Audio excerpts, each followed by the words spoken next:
Hello everyone, welcome to the second lecture of Rise of Nationalism in Europe. Yesterday we have completed around half of the topic. We have finished many of the things. We have finished till Battle of Waterloo in 1815.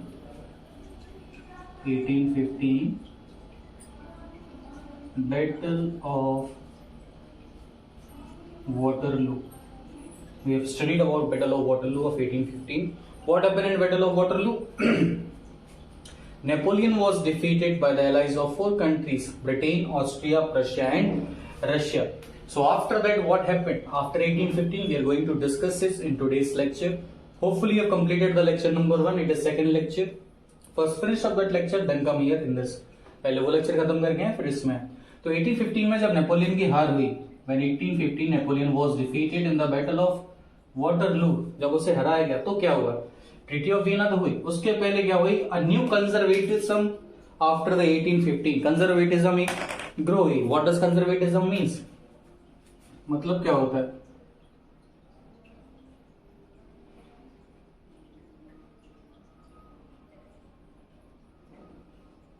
Orthodox thinking में वापस आ गई कि monarchy होनी चाहिए. जो पुराने set of rules थे, रेगुलेशंस थे, वही फिर से आने चाहिए.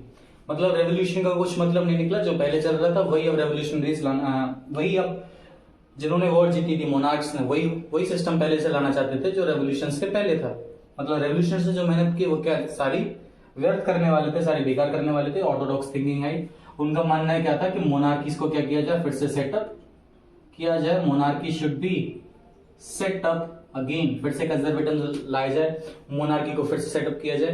हालांकि उन्होंने एक बात मानी कि जो भी चेंजेस नेपोलियन ने किए थे वो चेंजेस को हम साथ में जोड़ के the changes that Napoleon brought we can add up those changes and make a new conservative government, a new monarchy government. ये बना सकते हैं. तो ये राइज अप हुई, कंजर्वेटिज्म की स्प्रिट सब में राइज अप हुई. और यही कंजर्वेटिज्म की स्प्रिट को लेके क्या हुए, जो चार देश थे, ब्रिटेन, ऑस्ट्रिया,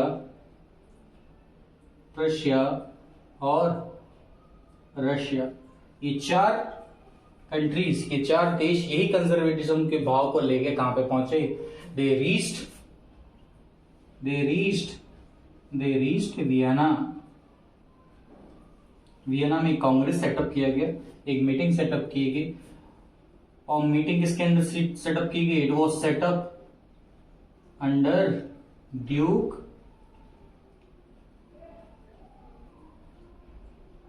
मेटरनिच. ड्यूक मेटरनिच के अंदर एक मीटिंग सेटअप की गई. और इस मीटिंग में क्या था? What was the main aim of the meeting? What was the main aim of the meeting?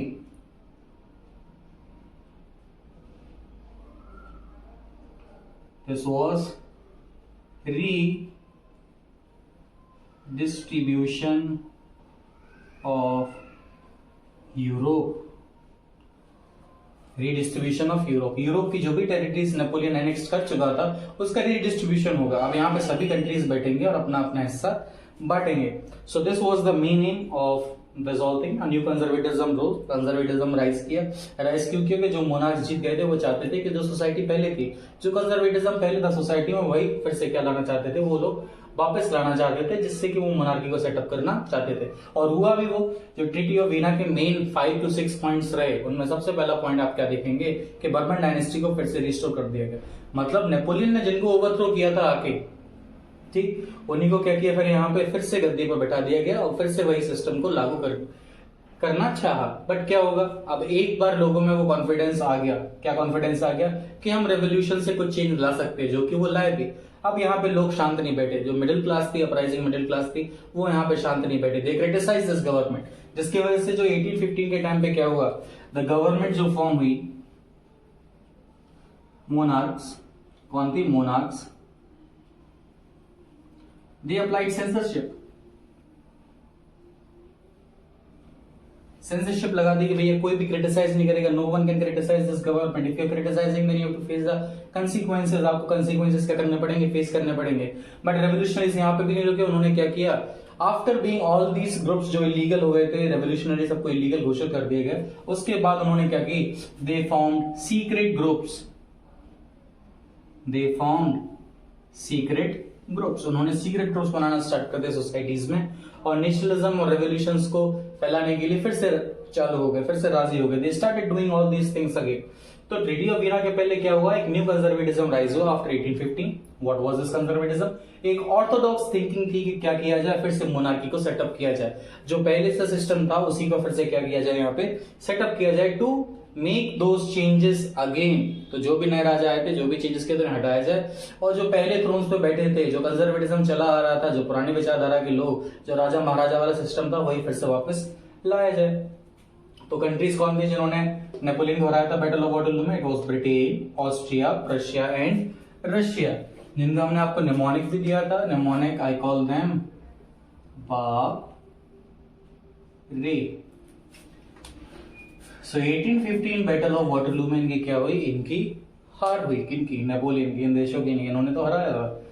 फिर 1815 के बाद कंजर्वेटिज्म राइज हुआ। उसके बाद कंजर्वेटिज्म के साथ ये चारों देश कहां पे मिले? They met at Vienna. कहां पे मिले? They met at Vienna. और वियना में क्या हुआ? The main aim of Vienna congress और treaty of Vienna was redistribution of Europe, redistribution of Europe. So the main aim of these all things was redistribution of Europe. Now we are going to discuss how Europe was redistributed among these four countries. इन चारों countries के बीच में ये कैसे redistribute हुआ? So here we are going to write Treaty of Vienna major points. First point, what was the first point? First point was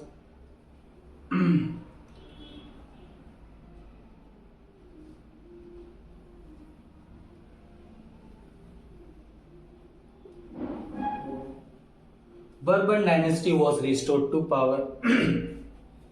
अब Bourbon dynasty से कुछ याद आया? दिमाग लगाओ, 9th क्लास में पढ़ा था बर्बन डायनेस्टी के एक राजा का नाम पढ़ा होगा, Louis 16, ruler of France. When we studied French revolution, जब फ्रेंच रेवोल्यूशन पढ़ना स्टार्ट किया था तो लुई 16 के बारे में पढ़ा था।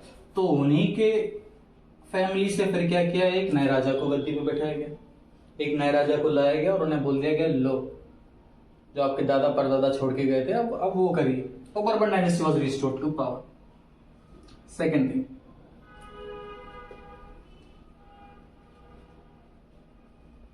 set of boundaries were set up on the borders of France to stop the expansion of France. तो क्या किया गया? फॉर एग्जाम्पल फ्रांस है, मान के चलो दिस इज फ्रांस, हाइपोथेटिकल। तो बाउंड्रीज को सेटअप किया गया यहाँ पे फ्रांस की बाउंड्रीज को इसलिए सेटअप किया गया कि फ्रांस और बढ़ ना सके और ज्यादा ना फैल सके, उसे वहीं तक क्या कर दो, लिमिटेड, सीमित कर दो कि अब ये यहां से ज्यादा क्या ना हो, एक्सपेंड ना हो, इंपीरियलाइज ना कर पाए फ्रांस और किसी भी देश को।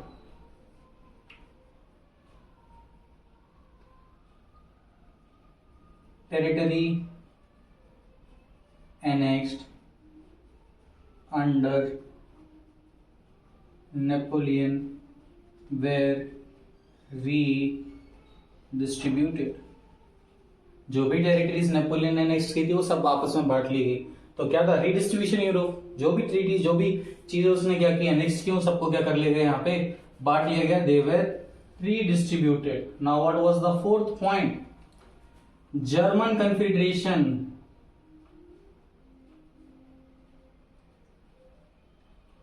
आप पूछोगे सर कन्फेडरेशन क्या होता है? संघ होता है, ठीक। तो जो जर्मन संघ नेपोलियन ने फॉर्म किया था, कितने स्टेट्स का? Of 39 states, of 39 state. ये जो 39 स्टेट का कन्फेडरेशन था, इसे क्या कर दिया था? Left untouched. इसको नहीं बोला कि भाई इसको छोड़ दो, अभी इसके बाद पे डिस्कस कर लेंगे, अभी इसको वैसे क्या वैसा रहने दो, इसके साथ कोई छेड़खानी नहीं होगी। फिफ्थ वाला, रशिया को हिस्सा दिया गया पोलैंड का, and Russia was given some portion of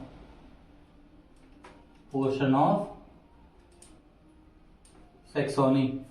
तो किसको पोर्शन दिया गया? रशिया को पोलैंड का पार्ट दिया गया। और रशिया और पोलैंड वाला केस इंपॉर्टेंट केस है। This little paragraph you are going to read in Romanticism. Romanticism का जो लास्ट पैराग्राफ है उसमें आप पढ़ोगे रशिया और पोलैंड का case, how the Polish people fought for their for the native language and how the Russian people were trying to impose Russian over the Polish people. So that we are going to study. Then Prussia को क्या दिया गया, Saxony का कुछ portion दिया गया, that we are going to study later. तो कुछ जो मेजर पॉइंट्स थे ट्रीटी ऑफ वीना में वो रिपीट करेंगे फिर से. पहला वाला था Bourbon dynasty was restored to power, फिर से पावर में वापस आ गई कौन, Bourbon dynasty. Then set of boundaries they set up on the borders of France to stop the expansion of France. Boundary set कर दी गई, बना दी गई फ्रांस के बॉर्डर पे कि फ्रांस और एक्सपेंड ना कर सके, फ्रांस और ज्यादा आगे ना बढ़ सके. फिर territory annexed under Napoleon were redistributed. जो भी टेरिटरीज नेपोलियन ने अपने लाइफ में जीती, जिन्हें अपने अंदर अपना हिस्सा बनाया, अपने राज्य का हिस्सा बनाया, उन्हें क्या कर दिया गया, उन्हें फिर से बांट दिया गया. किन में बांट दिया गया, ABCD 4 देशों में, Britain, Austria, Prussia and Russia, which we commonly call them बाप. Then the fourth one is German Confederation of 39 states were left untouched. उनसे कुछ छेड़खानी नहीं हुई, भैया उन्हें छोड़ दो, उन्हें वहीं का वहीं रहने दो. फिर रशिया को पोलैंड का हिस्सा दिया गया, प्रशिया को सैक्सोनी का हिस्सा दिया गया.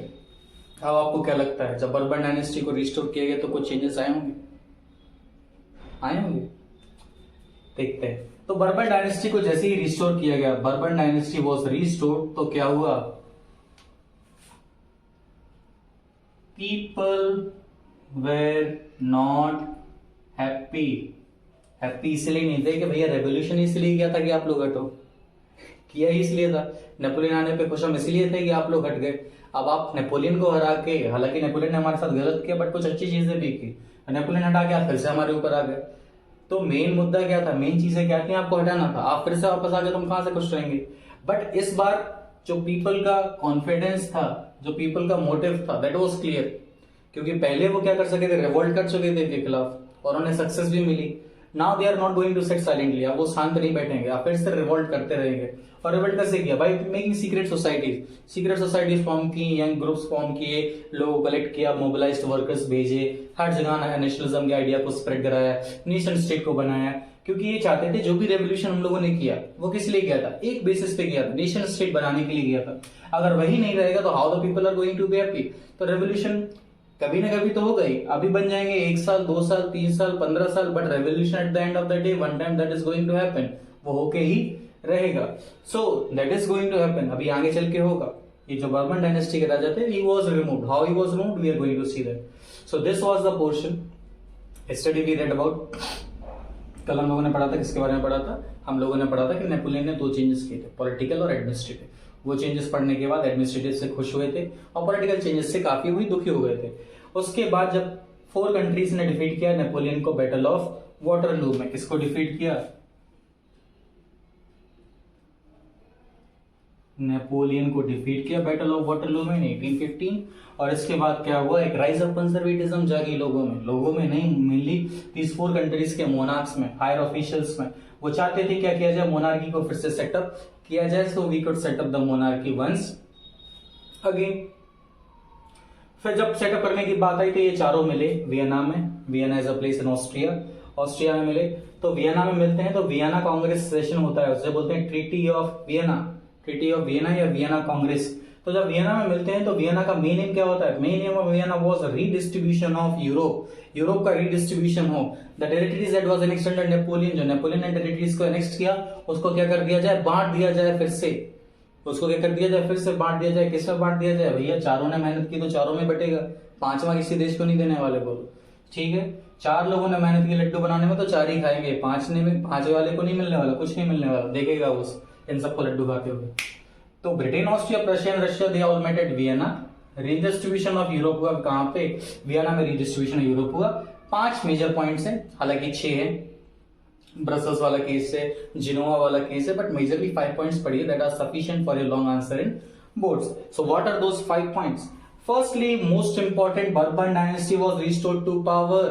बर्बन डायनेस्टी कहां की, फ्रांस की. बर्बन डायनेस्टी लुई 16 जो पहले राजा थे फ्रेंच रेवोल्यूशन में, वो हट गए थे. फिर मैक्सिमिलियन रॉबेस्पियर आ गए थे, मैक्सिमिलियन रॉबेस्पियर हट गए थे. फिर एक डायरेक्टरी आ गई थी, डायरेक्टरी को हटा के फिर फाइनली नेपोलियन आए. नेपोलियन के जाने के बाद फिर क्या है, कंजर्वेटिज्म आई और फिर से बर्बन डायनेस्टी के राजा को यहाँ पे फिर से बना दिया गया क्या, king. He was restored to power. Set of boundaries were set up on the borders of France to stop the expansion of France. France का एक्सपेंशन रोकने के लिए, अब और इंपीरियलाइज ना करे, इतना का इतना ही रहे, इसीलिए इन्हें राजा बना दिया गया और बाउंड्रीज को सेटअप कर दिया गया कि भैया आप इतने रहिए, इससे आगे बढ़ने की कोशिश ना करें। Territories annexed under Napoleon were redistributed, जो भी टेरिटरीज नेपोलियन के अंडर अनेक्स्ड की, जो भी उसने जीती, वो सारी क्या कर दी गई, रीडिस्ट्रीब्यूट कर दी गई सभी में। देन जर्मन कन्फेडरेशन, जर्मन संघ, जो 39 स्टेट्स का संघ बनाया था उसने जर्मनी का, दैट वाज लेफ्ट अनटच्ड, उसके साथ कुछ नहीं किया गया। चारों देशों ने बोला कि बाद में डिस्कस कर लेंगे, अभी इसकी कोई जरूरत नहीं है। फिर रशिया को पोलैंड का हिस्सा दिया गया, Russia was given the part of Poland that we are going to study in the Romanticism topic that is going to come after the age of revolution. Age of revolutionaries पढ़ेंगे, उसके बाद हम पढ़ेंगे Romanticism. Romanticism में दो artist को पढ़ेंगे mainly. Two artists, they are going to be John Gottfried Herder and Karol Karpinski, that we are going to study about that. फिर Prussia was given the portion of Saxony. Prussia को यहाँ पे क्या दिया गया, Saxony का portion दे दिया गया. So all this clear, you can take the screenshot of this. You can take the notes.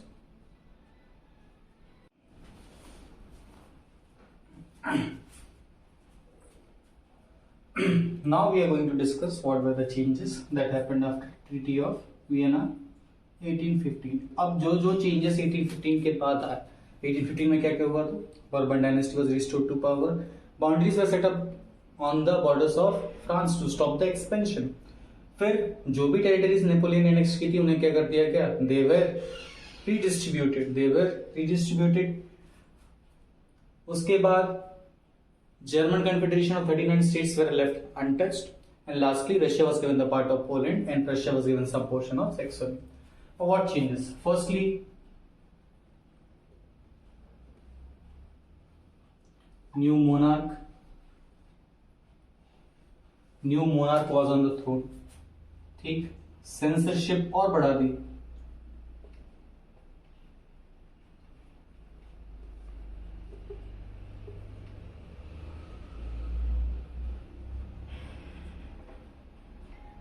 No one should criticise him, कोई भी इन्हें क्रिटिसाइज ना करे, used to tell this. But क्या हुआ, जो नेशनलिज्म था, लिबरलिज्म था, जो भी ये सारी चीजें फैली उस टाइम पे, उनका मेन एम क्या था कि इस कंजर्वेटिज्म को, इस मोनार्की को, ऑटोक्रेटिक मोनार्की भी कौन सी, ऑटोक्रेटिक मोनार्की, इसको क्या किया जाए, हटाया जाए। तो जब ये आए तब रेवोल्यूशनरीज क्या हो गए, कुछ समय के लिए अंडरग्राउंड जरूर हो गए, बट वो अंडरग्राउंड अपने सारे काम करते रहे। उन्होंने सीक्रेट ग्रुप्स बनाए, सीक्रेट सोसाइटीज को फॉर्म किया और अपना काम क्या करते गए, बखूबी करते गए, और इनका काम फिर बाद में क्या लाया, रंग भी लाया। तो जो लिबरल नेशनलिस्ट थे उनका काम पूरा, जो भी सारी चीजें थी वो बाद में काम में आया। How did it affect, now what were the age of revolutionaries. अब ये सारी चीजें ट्रीटी ऑफ वीना के बाद हो गई कि जो पार्ट्स थे जिन्हें मिलने थे उन्हें मिल गए, सब चीजें हो गई, न्यू मोनार्क आ गए, इनका चलता रहा। अब क्या हुआ, जब एज ऑफ रेवोल्यूशनरीज आई तो इस टाइम पे कई सारे यूरोप के देशों में रेवोल्यूशन होना स्टार्ट हो गया, चेंजेस आना स्टार्ट हो गया, रेवोल्यूशनरी अपराइज करने लगे। तो सबसे पहले होता है जुलाई रेवोल्यूशन। क्या होता है, जुलाई रेवोल्यूशन। अब जैसे कि समझो जुलाई रेवोल्यूशन कब हुआ होगा, श्योरली इट हैपेंड इन जुलाई। तो जुलाई 1830, जुलाई 1830 क्या हुआ, जो बर्बन डायनेस्टी के मोनार्क थे, he was overthrown मतलब फेंक दिया गया, हटा दिया, चलो। और एक नए राजा को बैठाया गया जिनका नाम था लुई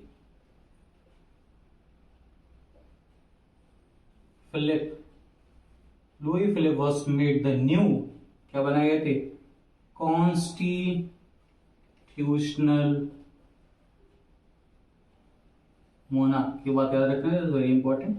क्या बनाए गए थे, he was made the constitution monarch. तो ये सारी चीजों के बाद सबसे पहला चेंज क्या आया, जुलाई रेवोल्यूशन आया। What happened in July revolution, जुलाई रेवोल्यूशन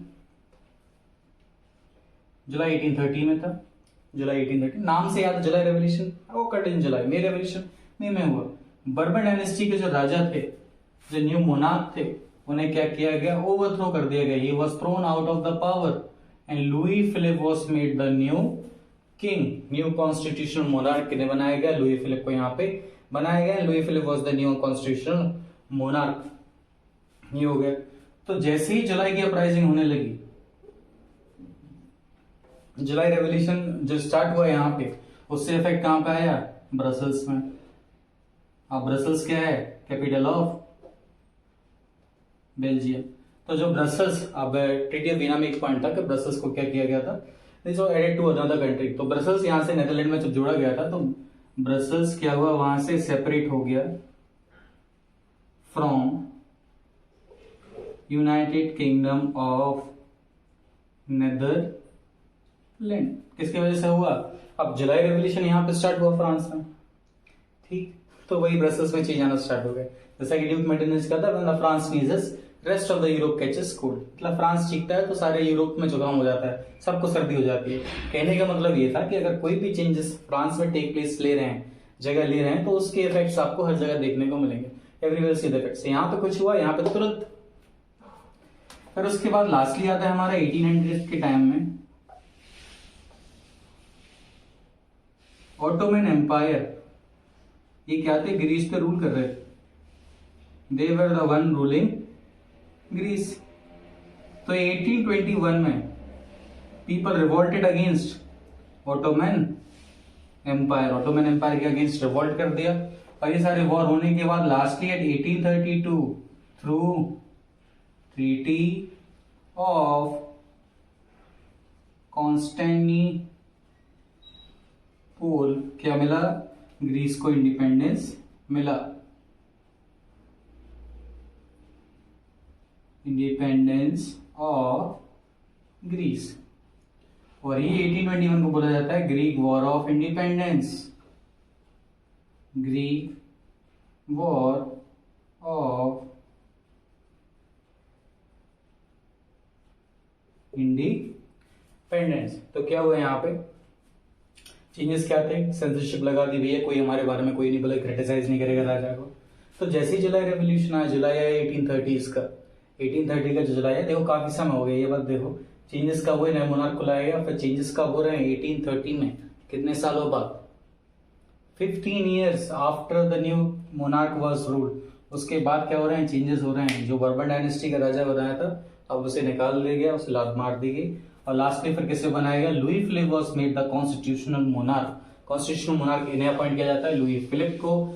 और लुई फिलिप के बाद जब ये सारी चीजें फ्रांस में हो रही होती हैं, तब ब्रसल्स में क्या होती है, अपराइजिंग होती है, रिवोल्ट होना स्टार्ट होता है, रेवोल्यूशनरीज बाहर आते हैं, और ये क्या करते हैं, सेपरेट कर लेते हैं खुद को from United kingdom of Netherland, और क्या हो जाते हैं, अलग हो जाते हैं। फिर उसी बात, फिर बगल वाले उनके देशों में क्या होता है, ग्रीस में 1800 के टाइम पे ऑटोमन एम्पायर उन पे रूल कर रहा था। ऑटोमन एम्पायर का भी जिक्र आएगा हमारा बाल्कन वाले रीजन में, we are going to read about it in Balkans region. तो ग्रीस में क्या था, दे वर रूलिंग 1821 में जो ऑटोमन एम्पायर था, उसके अगेंस्ट पीपल क्या करने लगे, people started revolting.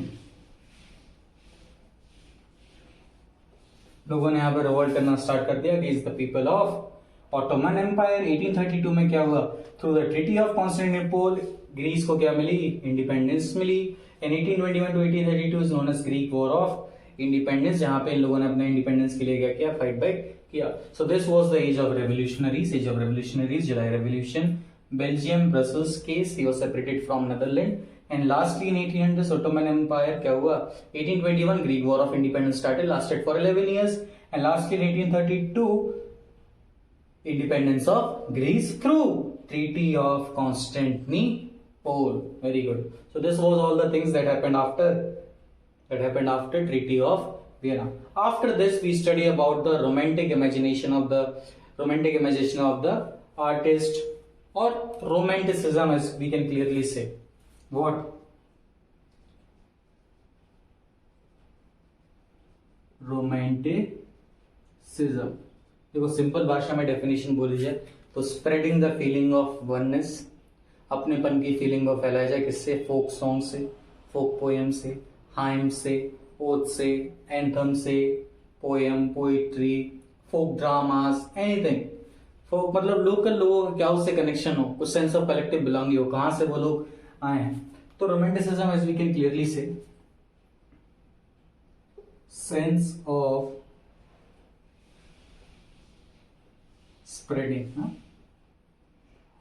spreading a sense of collective belonging through folk songs, folk poems, hymns, oath, anthems etcetera. तो ये सारी चीजों से अब यहाँ पे हम कुछ आर्टिस्ट के बारे में पढ़ेंगे, फ्यू आर्टिस्ट जिन्होंने यहाँ पे क्या किया, कुछ चेंजेस को लाए थे। ठीक, so those artist we are going to study about them. वो आर्टिस्ट कौन कौन थे? सो फर्स्ट द आर्टिस्ट जिनके बारे में बात करेंगे, it was Johann Gottfried Herder. पहले थे Johann Gottfried Herder of Germany, So firstly we are going to discuss about Johann Gottfried Herder of Germany. इन्होंने बोला थी एक चीज, दास, मतलब जो कॉमन कल्चर है वो कहां पे मिलेगा? कॉमन पीपल के पास मिलेगा। Common people of Germany, common people of Germany. तो he used to do what? Collect folk songs, folk poems he used to collect किया करते, लोगों को सुनाया करते थे। और ये सुनाने से क्या होता था, लोगों में अपने सेंस ऑफ कलेक्टिव बिलोंगिंग किया करते थे, स्प्रेड अप किया करते थे। तो John Gottfried हर्डर, he was a German romantic artist, romantic imagination थी। दास वोक बताया था कि कॉमन पीपल ऑफ जर्मनी, तो जो कॉमन पीपल ऑफ जर्मनी है that carries the romantic culture. जो भी सेंस ऑफ कलेक्टिव बिलोंगिंग, जो भी चीजें हैं वो कहाँ पे? शहरों में नहीं है, वो गांव में है। जो लोग शहर में आए हैं वो अपनी सारी चीजें जो गांव में थी, जो फोक कलेक्टिवनेस थी, जो सेंस ऑफ कलेक्टिव बिलोंगिंग थी, वो भूल गए, अपनी परंपराओं को भूल गए। तो वो ये करना चाहते थे, फिर से रिवाइव करना चाहते थे। कहाँ पे? शहरों में। फिर उसके बाद दूसरा पढ़ते हैं नाम, कैरोल कर्पिंस्की ऑफ पोलैंड। तो एक आर्टिस्ट थे जिन्होंने पोलैंड में रोमांटिसिज्म को स्प्रेड किया, उन्होंने किया थ्रू म्यूजिक एंड ओपेरास। किससे? Through music and operas, music and operas. और दो फोक डांसेस भी थे इनके, जिससे ये कराया करते थे फोक को, रोमांटिसिज्म को spread. First one was polonaise and second one was mazurka. Polonaise and mazurka, तो ये दो चीजें थी जिनसे क्या क्या है, रोमांटिसिज्म को स्प्रेड कराते थे। पहला तो था म्यूजिक एंड ओपेरास, दूसरा था उनका क्या? Polonaise and mazurka. तीसरा था two type of folk dances. ठीक, नृत्य थे, लोक नृत्य, लोक गीत होते हैं, फोक डांस, फोक सॉन्ग्स, लोक गीत। और ये क्या थे? लोक नृत्य। फोक पोलोनीज था एक का नाम, एक का नाम था माजुर्का।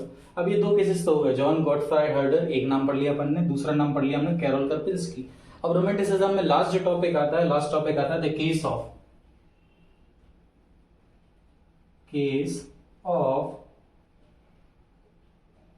Poland Russia. देखो भाई, ट्रीटी ऑफ वीना में 5th पॉइंट में हमने पढ़ा था, Russia was given the part of Poland, Russia was given the part of Poland. तो रशिया का जो हिस्सा मिला पोलैंड का, तो रशिया ने क्या किया? Russians imposed their language in Poland for education and religious purposes। बस यही थी सारी फसाद की जड़ कि रशियन ने क्या किया? इम्पोज कर दिया, जो भी नए इससे आए थे, कि भैया आप जो भी काम होंगे यहाँ पे, जो भी ऑफिशियल्स वर्क होंगे पोलैंड में, जो भी पोलिश पीपल है, वो सारी बात तो पहले तो एजुकेशन पूरी रशियन लैंग्वेज में लेंगे, उन्हें रशियन लैंग्वेज सिखाई जाएगी। उसके बाद जो भी रिलीजियस प्रैक्टिसेस होते हैं, रिलीजियस पर्पसेस होते हैं, जो मासेस कंडक्ट किए जाते हैं चर्चेस में, वो भी किस भाषा में होंगे? They will be conducted in Russian languages. Okay, ये बात हो गई। बट जो हमारे रशियन प्रीस्ट थे, दे अपोज्ड, इन्होंने क्या किया? इसे अपोज किया। अपोज कैसे किया? By conducting masses by conducted masses in Polish language. हालांकि पोलिश लैंग्वेज मना किया गया था, but as a sign of revolution, कुछ चेंजेस लाने के लिए, अपोज करने के लिए कि हम आपकी बात को नहीं मानेंगे, उन्होंने क्या किया, पोलिश लैंग्वेज के मासेस कंडक्ट करा, जिसकी वजह से क्या हुआ, जो यहाँ पे फादर थे चर्च में, they were sent to jails in Siberia and later on there they died. वहां पर उनकी क्या हो गई, मौत हो गई। So this was about the romanticism. Romanticism में क्या क्या पढ़ा अपन लोगों ने, spreading the sense of collective belonging through folk songs, folk poems, hymns, oath, anthems etcetera. एक सेंस ऑफ कलेक्टिव बिलोंगिंग फैलाई जाए, और ये बहुत जरूरी थी। This was the key feature कि हम सारे देश को एक नेशन स्टेट में ला सकें, नेशनलिज्म को स्प्रेड करा सके। तो ये बोलेंगे बहुत ज्यादा जरूरी था लोगों को एक फीलिंग पहुंचाना अपनेपन की, कि उन्हें लगे कि वी आर वन, उन्हें एक फीलिंग आए कि वो एक है, अलग अलग नहीं है। तो यहाँ पे दो आर्टिस्ट पढ़े हैं अपन लोगों ने, John Gottfried Herder of Germany, देश याद रखना जर्मनी के थे, and Karol Karpinski of Poland. Karol Karpinski of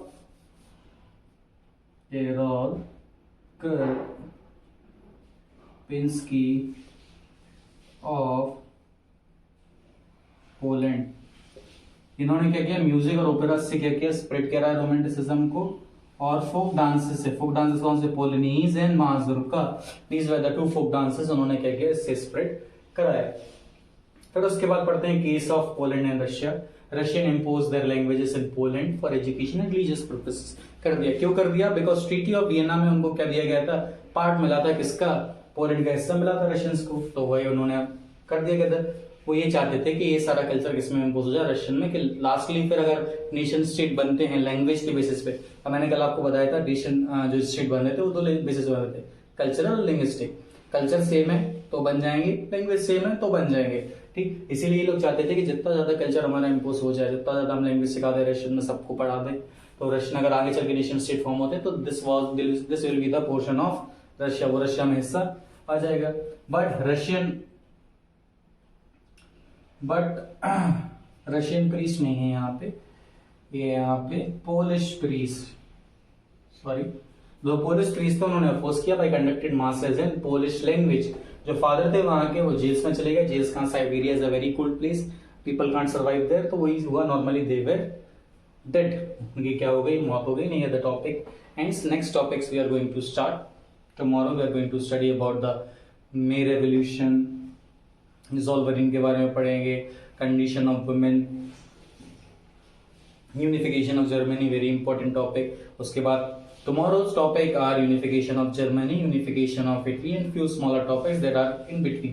ये टॉपिक कल डिटेल में खत्म करेंगे हम लोग, जो भी इतने टॉपिक्स हैं, we are going to finish them in details. You can take the screenshot of the board का स्क्रीनशॉट ले सकते हैं। अगर कोई डाउट है then you can ask in the comment section.